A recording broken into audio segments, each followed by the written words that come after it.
Magandang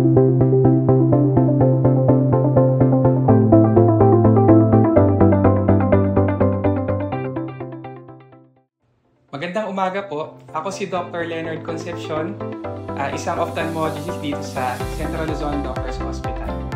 Ngayong Agosto, ipinagdiriwang natin ang Sight Saving Month. Bilang bahagi ng ating advokasya para sa kalusugan ng ating mga mata, tatalakayin po natin ngayon ang tungkol sa sakit na glaucoma. Ano nga ba ang mga common questions about glaucoma? Tatalakayin natin ito isa't isa. Ano ang glaucoma at paano nito naapektuhan ang ating paningin? Ang glaucoma ay isang sakit sa mata na kung saan nagkakaroon ng sira or damage ang optic nerve o yung pinakaugat ng mata. So kung titignan natin yung aking model eye, so ito yung harap ng mata, okay? Ito yung likuran ng mata. So may nakikita tayo dito na parang malaking tangkay. No, ito yung part ng optic nerve na sinasabi ko, yung pinakaugat ng mata. So, importante ito kasi yung optic nerve ang nagpapadala ng picture, yung nakikita ng mata, papunta sa brain. Okay? Parang cable ng TV. So, kung isipin natin yun. Okay? So, ang nangyayari pala sa glaucoma, yung internal pressure ng mata ay tumataas. So, may pressure din po pala ang mata, hindi lang blood pressure, hindi lang parang tulad ng pressure ng gulong. No? So, kung bubuksan ko po yung model eye ko, okay, ito, yung internal pressure ng mata, nanggagaling siya sa parang liquid na tinatawag na aqueous humor. So yung liquid na yon, dito siya nagagawa sa ciliary body. Okay? Umiikot siya sa mata at nagde-drain siya dito sa kanal, sa side na to. Ang tawag dito, anterior chamber angle.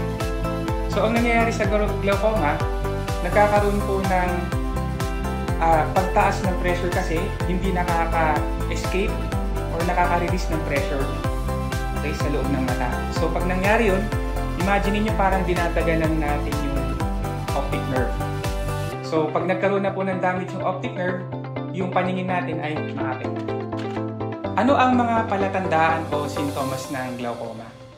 Kadalasan, walang nararamdaman ng pasyente. Okay? So kapag ang glaucoma na sakit, usually nakikita siya as an incidental finding sa clinic. Ibig sabihin, nagpupunta ang patient sa clinic namin para ipacheck lang yung mata dahil for example malabo, masakit yung mata, or baka akala nila kailangan lang nilang magpasukat ng salamin. So, check namin po yung pressure ng mata, buong check-up sa mata yung gagawin. Tapos doon natin makikita, pag may nakita tayong mga sintomas na, for example, mataas yung pressure ng mata, yung ugat ng mata ay malaki, doon natin magkakaroon ng parang hinala or glaucoma suspect na tinatawag. Okay? So parang traitor siya na sakit sa mata kasi hindi siya nararamdaman agad-agad. Bakit? Kasi kapag nagkaroon ng damage ang paningin ng pasyente sa glaucoma, yung visual field o yung lawak ng sakop na nakikita ng mata, dahan-dahan siyang kumikitid. Okay? Nagagaling muna yung abnormality sa outside ng vision natin papunta sa gitna.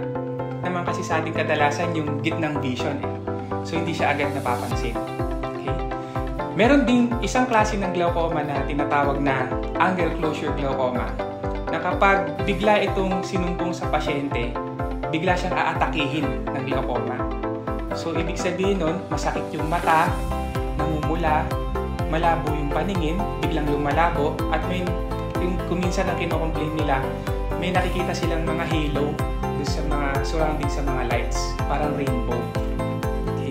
So usually pag ganun po yung sintomas ng patient, inaatake siya ng glaucoma, yung pressure ng mata ay napakataas. Sino ang mas nanganganib na magkaroon ng glaucoma? So ito yung mga tinatawag nating risk factors. Number 1, ang glaucoma kasi ay sakit na namamana. Okay? Family history. Pangalawa, sign of aging, no? Yung pag nagkakaedad na. Kadalasan nakakakita kami ng mga glaucoma patients na 50 years old at mas matanda pa dun nagkakaroon. Okay? Yung mga patients natin na nasaktan yung mata, nahampas, napinsala yung mata, no? So eye trauma, usually ang binabantayan ng naming mga ophthalmologists na long-term na komplikasyon nun ay pagkakaroon ng glaucoma. yung mga pasyente po na gumagamit ng gamot na steroids. So, yun yung prednisone. Okay? So, kung narinig nyo na yung gamot na prednisone, no? Ito yung pinaka-common na steroid na ginagamit. Madalas pong gamitin ng mga pasyenteng may hika, may asthma, may COPD, yung mga pasyenteng may matinding rayuma, or yung mga may autoimmune disease.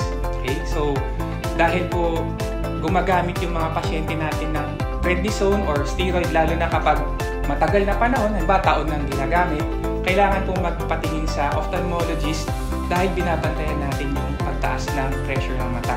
Yung tinatawag na secondary side effect na glaucoma. Okay? Meron ding mga glaucoma na inborn, no? Congenital glaucoma. Hindi ito, very rare siya, pero nangyayari to. No? So, parang congenital defect.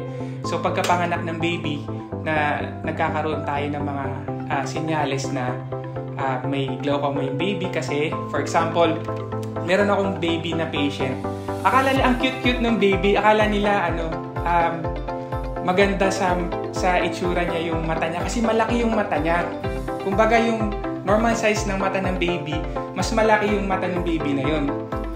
Ang napansin lang nila, luha ng luha yung baby, tas irritable siya. Nung pinatingin sa aming mga ophthalmologist, meron pala siyang glaucoma. Okay? So, yun yung isa sa mga kailangang bantayan din. Okay. Paano po ba na-diagnose ang glaucoma? Okay, so, una sa lahat, tinitignan po ng ophthalmologist ang internal pressure ng mata. Meron po kaming instrumento, tulad ng microscope na nasa tabi ko, na meron nakakabit na tonometer. Okay? Yun yung pang-check ng pressure ng mata. Okay? After nun, tinitignan din namin yung optic nerve mismo. Gamit yung microscope or meron tayong tinatawag na fundus photo. No? Isa siyang machine na available dito sa ating eye center sa CLDH para mapicturan, mabuti at ma-measure yung size ng optic nerve. Kasi pag malaki yung ugat ng mata, mas malaki yung chance na mag-positive siya sa glaucoma. Meron din po tinatawag na perimetry. Machine po ito ulit na available dito sa eye center natin sa CLDH. Tinitest po nito ang lawak ng sakop na nakita ng mata. Doon natin malalaman kung gaano kalubha yung damage ng glaucoma sa mata. Meron din po tinatawag na OCT or Optical Coherence Tomography. So medyo mahabang term. Para siyang scan sa mata na meron din po dito sa CLDH Eye Center. Mini-measure po namin yung optic nerve at yung mga nerves na lumalabas dun sa pinakamalaking ugat ng mata. So, nandito banda. OCT ang nakakapag-diagnose nun para meron tayong mas magandang staging ba or kumbaga tinatawag na mas magandang classification kung anong klase ng glaucoma yung meron yung patient, kung gaano kalubha ito. Para mas maagat natin magamot or malunasan. Okay. Ito po yung pinaka-importanting tanong sa lahat. Meron po bang gamot ang glaucoma? Babalik po ba ang aking paningin kapag nagamot po yung glaucoma? Una sa lahat, ang sinasabi ko po sa mga patients ko na may glaucoma, kapag dumating ang pasyente sa amin, at malubha na ang damage ng glaucoma sa mata, hindi na po babalik sa dati. Original na paningin, hindi na po. Kung ano na po yung natitira na vision ng pasyente, yun na lang po yung maililigtas namin mga ophthalmologist. Bakit? Kasi optic nerve po, like any other nerve sa katawan, for example, stroke patient, di po ba? Pag may stroke yung patient, kapag naapektuhan yung part ng katawan niya, ano na siya? Permanently disabled na, hindi na bumabalik sa original. Ganun din po yun. Wala pa po kasing gamot na naimbento para dito sa optic nerve, para bumalik siya from damage. So, in short, kung ano lang po yung natitirang vision ng patient, yun po yung aming nasa-save. Ang glaucoma po ay ginagamot namin sa pamamagitan ng mga eye drops or mga medications para bumaba yung pressure ng mata. Yun lang kasi po yung kaya namin kontrolin sa glaucoma. Kapag bumaba po yung pressure ng mata sa normal or dun sa gusto namin na level ng pressure, mahihinto po yung ongoing na damage ng optic nerve. Kung hindi sapat po ang gamot or pampatak, ginagawa po natin laser treatment. Ang laser machine ay available din po sa CLDH Eye Center. So, kadalasan po yung mga patients natin na may glaucoma na applicable ang laser, ini-schedule namin dito as outpatient only. Meron din pong tinatawag na operation sa glaucoma. Yung madalas po namin ginagawa dito ay trabeculectomy.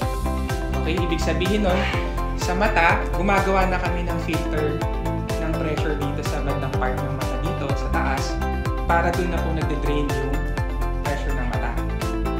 At ano po, good news dahil ang trabeculectomy ay kasama sa PhilHealth coverage. Pati yung laser sa mata ay kasama din sa PhilHealth coverage. Okay? Mas maganda rin po yung advantage natin kapag meron tayong PWD, ID at saka senior. Okay? So yung trabeculectomy na nabanggit ko na surgery, ginagawa din po namin dito sa CLDH Eye Center. Meron din pong mga special na surgeries para kumbaga halimbawa meron implant na nilalagay sa mata para mas maganda yung drainage ng pressure ng mata. Ginagawa din po ng ating glaucoma specialist dito sa CLDH Eye Center. Ang CLDH Eye Center po ay bukas Monday hanggang Friday. Nag-open tayo ng 8 a.m. hanggang 4 p.m. Yung mga ophthalmologist tulad ko ay everyday po dito. Meron kami mga sarili-sariling schedule ng operation, may sarili-sarili kami schedule ng laser at saka check-up. So para doon sa mga specific na schedule ng mga paborito nating ophthalmologist, pwede tayong pumunta sa ating website or pwede tayong tawag or kumontak dito sa Eye Center para mag-inquire tayo sa mga schedules. Okay, kumpleto po tayo ng mga gamit dito sa Eye Center at saka nandito naman po lahat yung staff natin para ma-accommodate kayo.